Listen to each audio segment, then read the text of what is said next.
IELTS Listening, version 51568. You will hear a number of different recordings, and you will have to answer questions on what you hear. There will be time for you to read the instructions and questions, and you will have a chance to check your work. All the recordings will be played once only. The test is in 4 parts. Write all your answers in the listening question booklet. At the end of the test, you will be given 10 minutes to transfer your answers to an answer sheet. Now turn to Part 1 on page 2 of your question booklet.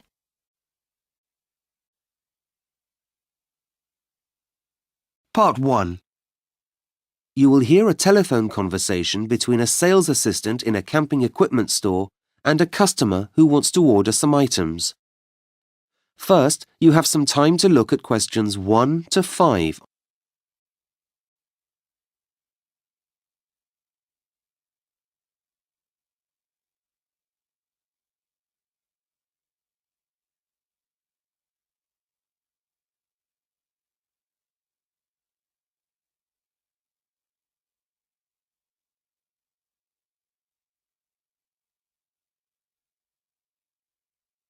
Now listen carefully and answer questions 1 to 5.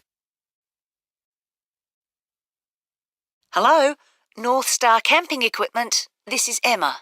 Oh, hello. I've been looking through your online catalogue. The problem is, I haven't got time to come into the store this week. Is there any chance you can put some things aside for me? Sure. Let me just get an order form. OK, so what's your surname, please? Greenaway. OK, Mr. Greenaway, I'll give you an order reference to write down. OK. It's a mixture of numbers and letters. The reference is 5174XCM. Right, got that. So, what were you looking for? Well, we're going on a camping holiday. 2 adults, 2 children. So the first thing would be a tent. We need something family size. And I'd like to have a door at the front and one at the back. OK, and anything else? We all need sleeping bags as well. So, what design do you need? Are you going to the mountains? Will there be snow? Oh no, we're going to the beach. It'll be warm weather. OK, so the design you need is what we call our summer sleeping bag. I'll put 4 aside for you. Then we'll also need something to sleep on. Some camp beds, I guess. Camp beds, yeah. Or these days, a lot of people are using, air mattresses that you blow up. That sounds good. Easier to pack away. And more comfortable. But how do we blow them up? You'll need a pump. I'll put one in for you. OK, now, what other things are you looking for? Well, thinking about the cooking equipment, we need a stove. There are all sorts of camping stoves. It depends what fuel you want it to run on. There's kerosene, charcoal. Oh, that sounds too messy. I think we want the fuel to be gas if possible. No problem. They're a bit more expensive than the other options. That's okay. Then do you need any pots, a frying pan, anything like that? No, we'll bring those from home. What we need to think about is water. We'll need a large bottle for that. All right. And how about knives and forks? No, we'll be okay for those. But we'll need something to eat off, something unbreakable. Metal, maybe. Yeah, that's best. So plates, then. A set of 4 in metal. Shall I add that to your order? Yes, please. They'll last a lifetime. Before you hear the rest of the conversation, you have some time to look at questions 6 to 10.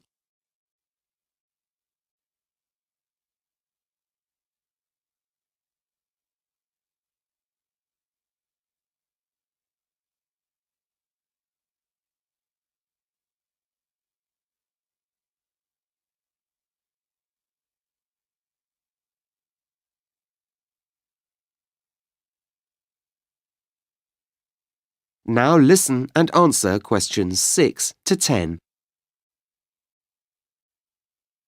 Now, I'm just thinking what else we might need.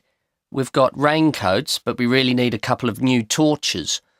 I'd rather not have plastic. The boys will just break them. We've got some good rubber ones. They'll be perfect.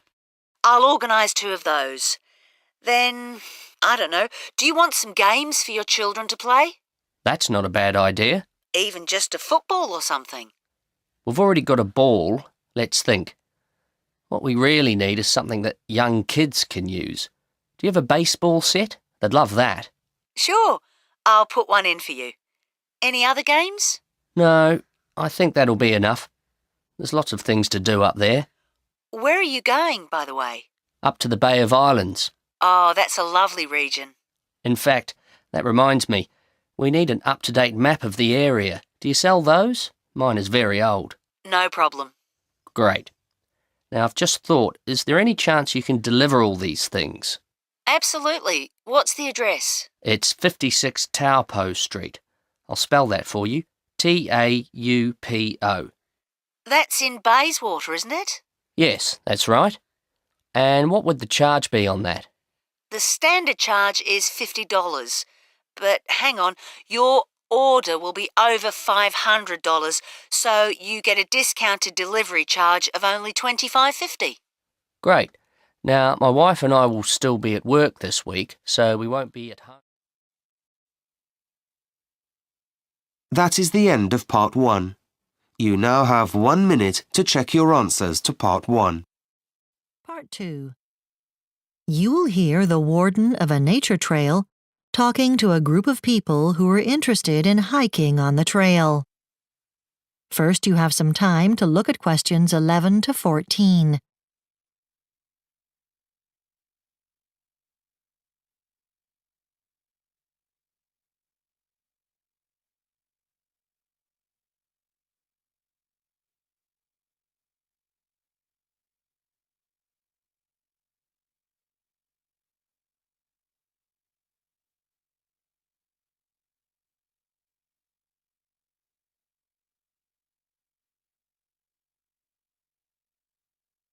Now listen carefully and answer questions 11 to 14. Good morning. I'm Susan Meyer, trail warden for the McFadden Hiking and Nature Trail. Let me tell you a bit about the trail. The trail is 25 miles long, running roughly east to west. To hike it, you may start at either end of the trail or in between. You can hike the whole length of the trail or just a couple of miles because there are 20 entry points along the trail, each connected to public roads by short paths. For hikers coming from Johnson City, there's a shuttle bus to each of the 2 endpoints every morning and evening. And 4 of the entry points have a free car park with television camera surveillance.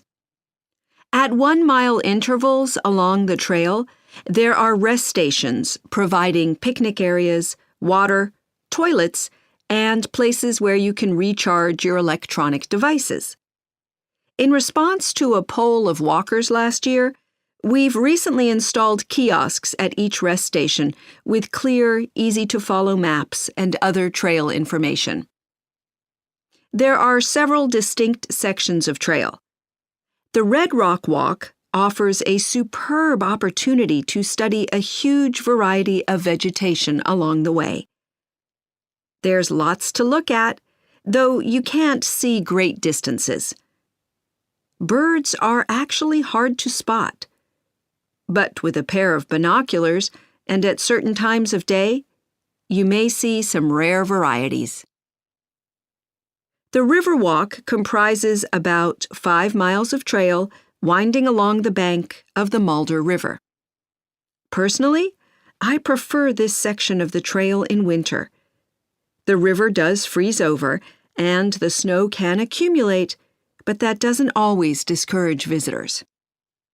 Sometimes, though, if the weather conditions are really unsuitable, we might have to close this walk to the public. But often it can get crowded with hikers who've discovered the attraction of the area. Before you hear the rest of the talk, you have some time to look at questions 15 to 20.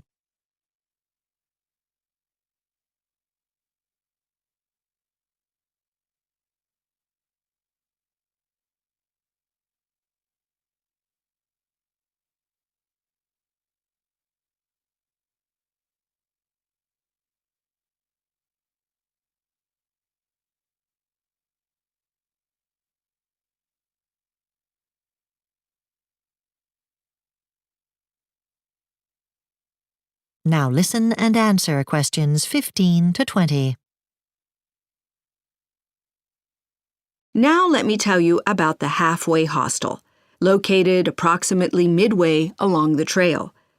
It has a range of facilities available to help make your walking experience memorable. Let me give you some information about the various facilities available there. Of course, there are beds in dormitories for use at a very reasonable $7 per person, weekdays or weekends. Unfortunately, we found that pre-booking beds just didn't work, so now we allocate them as people arrive. But we have extra cots and sleeping bags to help with any overflow. There are 2 family rooms accommodating 6 people each, with private bathrooms. They're $35 per room, and for them you will need to make arrangements ahead of time, as they're very popular, especially at the weekends. A popular facility that we've recently added is coin-operated washing machines for your clothes. You can get awfully wet and dirty if you're walking the trail in bad weather, and since we got these machines, you can put on clean gear when you set out in the morning. The hostel serves 2 meals a day, breakfast at $4 and dinner at $8. The same for adults and kids. There's always a vegetarian and a non-vegetarian option, depending on your preferences. We do ask you to give a hand with serving and cleaning up after meals. We have plenty of showers and unlimited hot water available, so you can have this luxury at no charge, and you can enjoy it as long as you like. Now, some people like to spend time on the trail on mountain bikes and maybe take a bit of a rest from all that walking, and that's permitted as long as you observe basic safety rules. The hostel's in the process of creating a bike rental scheme, which should be up and running next year. So, if you think that...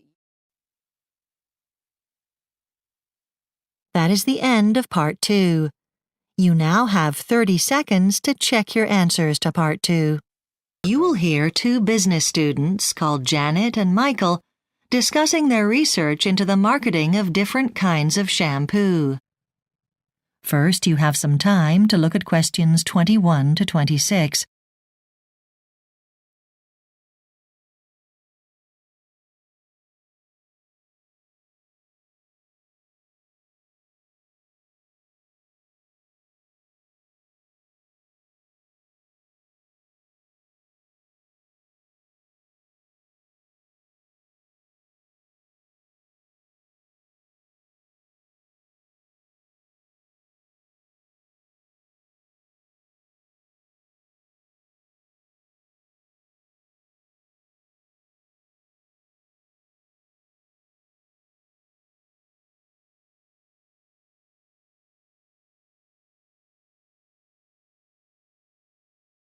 Now listen carefully and answer questions 21 to 26. Hi, Janet. How are you getting on with the shampoo marketing project? Hi, Michael. It's interesting. I've read how shampoo marketing has developed over the last 100 years. Oh, I didn't think we needed to do that. True, but I'm interested anyway. Basically, what was once sold as an economical way of getting your hair clean has evolved into a beauty product. Right. And shampoo's interesting because it's a key influence in how we see ourselves. You've heard of bad hair days. When your hair looks bad, maybe you didn't wash it and you feel bad about it. Heard of them, yes. Had one? No. Don't think they're real. Bad hair days? Come on. Well, whatever you want to call them, that's not what research from Yale is suggesting. They're not just imagined, and both sexes are equally affected by them. And when they happen, people tend to perform and feel worse than usual. Right. And I've been reading about shampoo ingredients, chemicals like sodium lauryl sulfate, Methyl chloride. Many of the manufacturers tend to use these or others like them, though they keep it quiet. Right. When it comes to the product packaging, they're strangely silent about it. Another area it would be interesting to investigate is the labeling on bottles. Apparently, printing directly onto the bottles costs about 50% less than sticking a printed label on because it's a much quicker process. But manufacturers are lukewarm about this because it doesn't enhance the visual impact of the bottle. It comes across as a bit cheap. We need to think about environmental issues. I was surprised how little recycled plastic goes into the bottles. I think it's because light-colored plastic is more difficult to make from recycled stuff. Yeah, but manufacturers can make their packaging more environmentally friendly just by making it less heavy. I'd like to find out whether some of them actually do when we do the research. Yes, that's worth looking into. Thinking about you as a customer, what's important when choosing shampoo? I'm always wary of special offers. When something's flagged as being half price, it rarely is, really.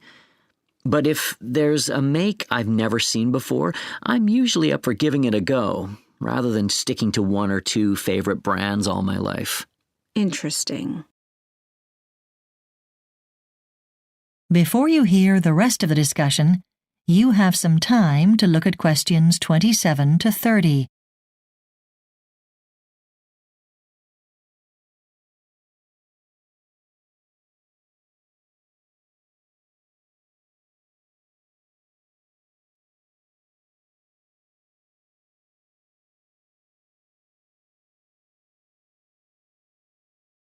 Now listen and answer questions 27 to 30.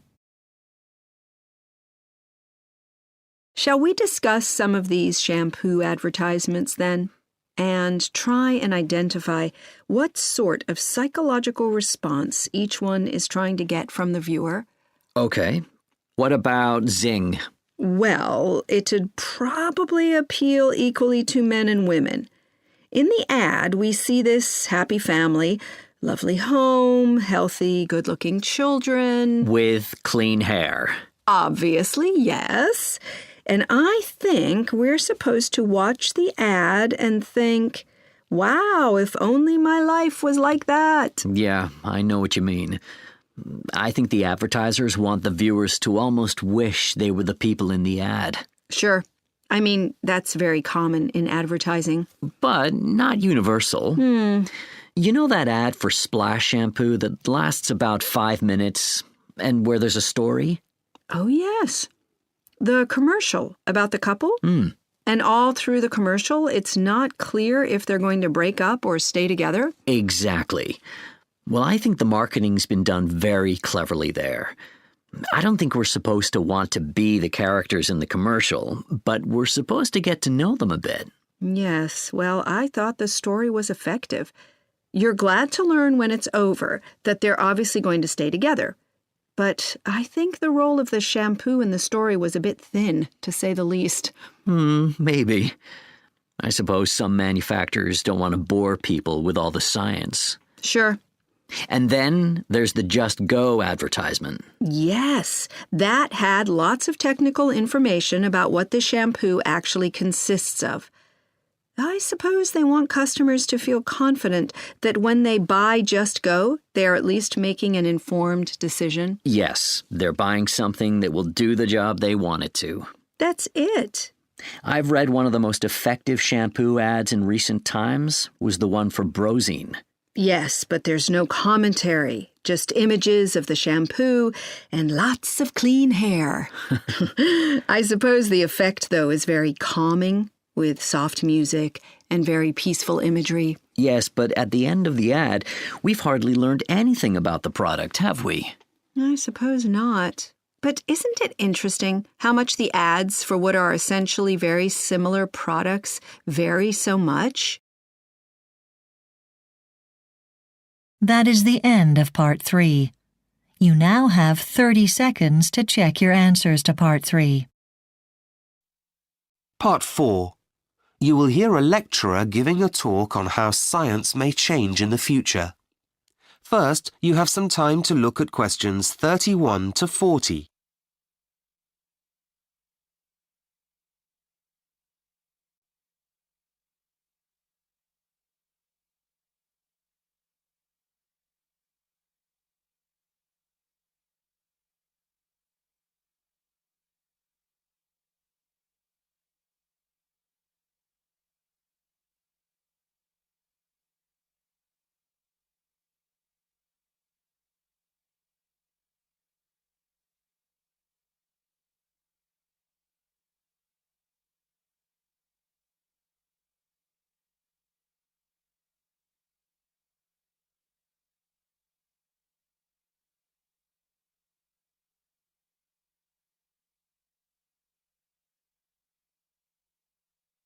Now listen carefully and answer questions 31 to 40. In this final lecture of our course on the history of science, I would like to look to the future and tell you about some predictions that have been made about scientific developments. The content for my talk is based on some research in which 30 scientific leaders were invited to comment on the developments that they envisage as likely to come about in their own discipline within 50 years. After summarizing some of their most interesting contributions for you, I'll ask you to give me your opinions as to the likelihood of these changes occurring within this timescale. You may also like to suggest some other likely changes yourselves. So first, let's start with computer science, as this is clearly an area where there are bound to be dramatic developments, and, even more significantly perhaps, these developments are likely to impact on every other field of learning. The invention of computers represents an enormous leap forward in the field of human endeavor. It could indeed be considered as being as momentous a development as when our predecessors in caves first learnt to make fire and use it for all sorts of purposes. In the future, the computational revolution is certain to be generally recognized as a transformation as significant as, say, the Industrial Revolution. The computer scientists in the study I referred to felt that, in the coming decades, lives will be significantly enhanced by automated reasoning systems of different types. There was considerable agreement that people will increasingly perceive these computer systems as intelligent.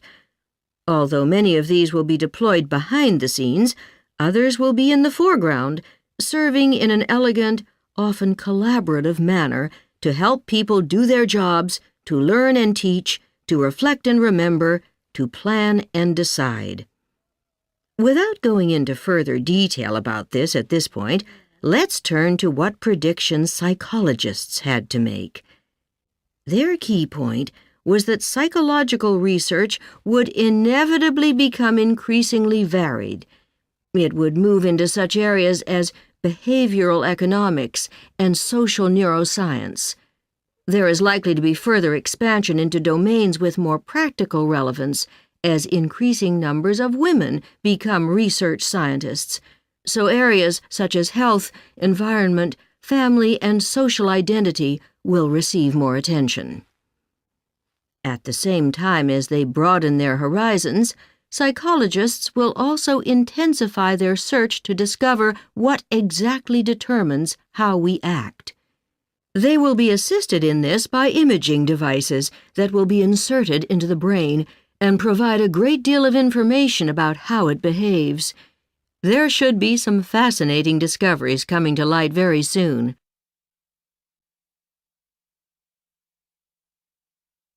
Another field that is currently undergoing enormous changes is that of genetics. It is not new to suggest that average life expectancy is likely to continue rising in most countries. However, today geneticists emphasize that it is vital that the increasing number of the elderly in society must take quality of life into account. So, how will genetics help this to happen? To start with, they hope to develop technologies that can sequence each person's genome extremely cheaply. This information about our DNA enables healthcare providers to predict our likelihood of suffering from any particular disease. From there on, it is a matter of weighing up various factors with a view to determining what can be done to minimize each individual's level of risk. With such information in hand, new treatments will be developed, and the current one-size-fits-all approach to healthcare will give way to a more personal approach. The final subject area that I wish to bring to your attention is that of zoology. Once again, computers and technology have a key role to play here. Experts comment specifically on the importance of satellites for future developments in this field. These enable people to explore the world from their homes, offices, and schools. It is now possible, for instance, to go online and see for yourself the abundant wildlife in one part of East Africa, and in the surrounding region, the harm people have done by destroying the forests, all supposedly in the name of development. Zoologists believe the breakthrough that lies ahead is how people act on such information as this. They hope that we will learn to connect our minds to our hearts and apply this knowledge to help protect our planet. They express a clear hope that a greater understanding of the consequences of human short-sightedness will make people anxious to rectify what we can before it is too late. That is the end of part 4.